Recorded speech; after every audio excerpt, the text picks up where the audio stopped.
Hi guys, welcome back to an episode of DB Cars, and today's episode I'll be reviewing GetGo Hyundai IONIQ Hybrid. So let's dive straight to this video right now.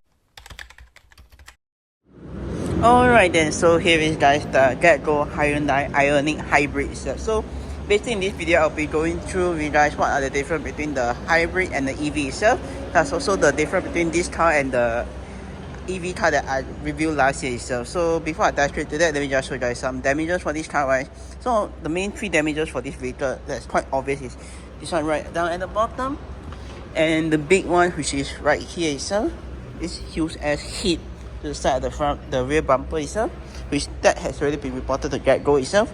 And another one will be just right down at the bottom of the side skirt right here itself. But other than that, that is the only three damages to this car wise itself. So right now I will be showing you guys the trunk space for the IONIQ Hybrid itself, because the trunk space for the IONIQ Hybrid is the same as the IONIQ EV. The only difference is in the interior and mainly the front. So I will be skipping through the rear portion of the car wise, but the only thing I noticed for this car wise that it has come included will be a rear seating option for the passenger wise. I don't think this is a ventilated seat because I'm not too sure what's the reason why they don't have ventilated seat in the back, but somehow they has rear seat heating but no rear seat cooling, which is a little bit weird itself. But main thing I really want to show you guys is the front itself. So let me just jump straight into the front of the car wise. So basically jumping straight into the car itself, you notice straight out the back is this car. If you were to rent this car, I'm not too sure whether it did same throughout for all of the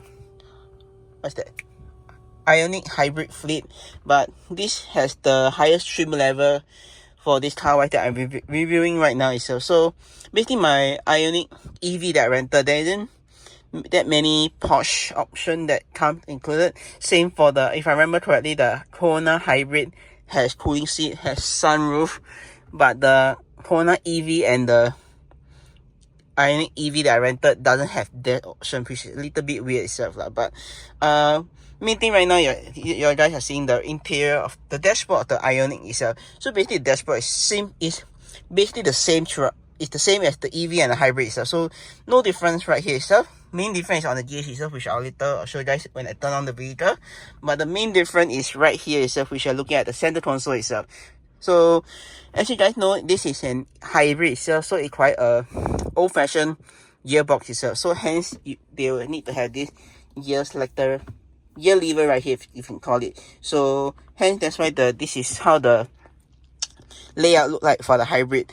For the EV, which I look back in my previous video, the EV doesn't have this option is why. So basically the buttons are mainly all control right at the bottom right here itself, and you got something like similar like this where you can rest your palm on, and there'll be this space right in the center right here where you can technically load longer item through itself, basically from the passenger to the driver's side itself. But for the hybrid, it doesn't have that option because it requires a traditional gearbox itself. So hence you see all these buttons placed right at the side of the gearbox itself. For the EV itself, is right at the bottom where the gear selector is. So probably I have the photo, I'll probably put in my somewhere around here itself, so for you guys to reference on. But other than that, everything looks very different from the EV itself. So basically right now I've been running through you guys some of the function that you guys see right here itself. So basically on the left hand side, you got your parking sensors right here itself, if I'm not wrong. You got your rear view camera right here if you guys want to see what's behind you. So basically this function only is available when you're this function is only available when you have the car in drive mode and you're able to press on that, and the screen will show up itself. So I'll show you guys that feature later on when I turn on the car itself. So next up, you got front seating and front ventilation itself, which I mentioned just now at the back. Somehow the back passenger has rear seating option, but doesn't have cooling. But for the front, it has, for the driver and passenger itself, it has heating and cooling itself, which is a little bit weird. But other than that, I feel, in my opinion, I think sometimes the ventilation seat is not that strong, where at times you can actually feel the seat is trying to cool you down, from not like prevent your back from being very sweaty itself. But at times you don't really notice it. It's a little bit weird. Maybe for the Kona is stronger, but somehow for the IONIQ Hybrid is for the IONIQ is a little bit weird. I don't know. But next on the other side, on the driver's side itself, you got your parking brake. Yeah, sorry, your handbrake, your auto stop hold. Basically, this is at the red light. If you do not want always to press on the brake pedal, you can press that, and the car will hold its brake, vehicle brake for you. When you want to move off, you can step on the accelerator and you will release it by itself. So yeah, this is the same as the other side, which is ventilation and heating itself. So yeah, you got two cup holders right here itself, and a very small storage space right here itself, and you got, I think this should be a Type A charging port right here itself. Yeah, Type A charging port right here itself. So yeah, and that you got wireless charging right here itself. Let me just remove my junk. Yeah, basically you got wireless charging right here itself. 12-volt socket outlet right here. So cigarette ashtray, and you got one more Type A port right there itself. So yeah, and that is basically that is the center console for the. This is how the center console look like for the hybrid itself. Completely different to the EV itself. So yeah. Next time I'll be showing you guys the next different feature between this and the EV itself. So to do that, I'm gonna turn on the car for you guys. So let me just turn on the car for you guys. So right now you can see the car is turning on. The startup procedure is the same as the it's the same for the EV itself lah. So yeah, basically right now you're looking at this is how the dashboard, the screen, the gauges look like for the hybrid. The only difference between this and the EV itself is basically on the left hand side, which I'm showing you guys right now. You got charge, eco, and power. This is what it looks like, but on the EV, it doesn't have eco mode. It just has charge and power. So basically, it's your output from the battery itself. So yeah, but on the hybrid, is basically there's a combustion engine plus also a small hybrid battery itself. So it would, when you're braking, it will charge the battery. When you're not, basically when you're accelerating, you will always be eco mode or power mode itself. So yeah, and another thing you notice for the hybrid itself is you see all your gears selected right here itself. Compared to the EV, they will just show P, R, N, or D in whatever gear you're at. So yeah, I think this is one way they are doing it to show you guys, to tell the driver what gear you're in, rather than just a single gear itself. But I think a single gear will be better because it's more cleaner looking itself. So yeah, center just your fuel consumption. So basically my current fuel consumption after my drive for my test drive for this vehicle was 25.7 mpg, which I think is the highest I've seen so far itself. So yeah, and to change the screen right here, you can always just press on this button right here itself. So basically you can just scroll through, you can just scroll down all the function you want to see, or you can always press this and it will cycle through all the different function you guys want to know about the vehicle itself. So yeah, and that is all for that's one difference for it. The next difference you notice will be on the other side, which is you got your fuel tank and your battery gauge itself.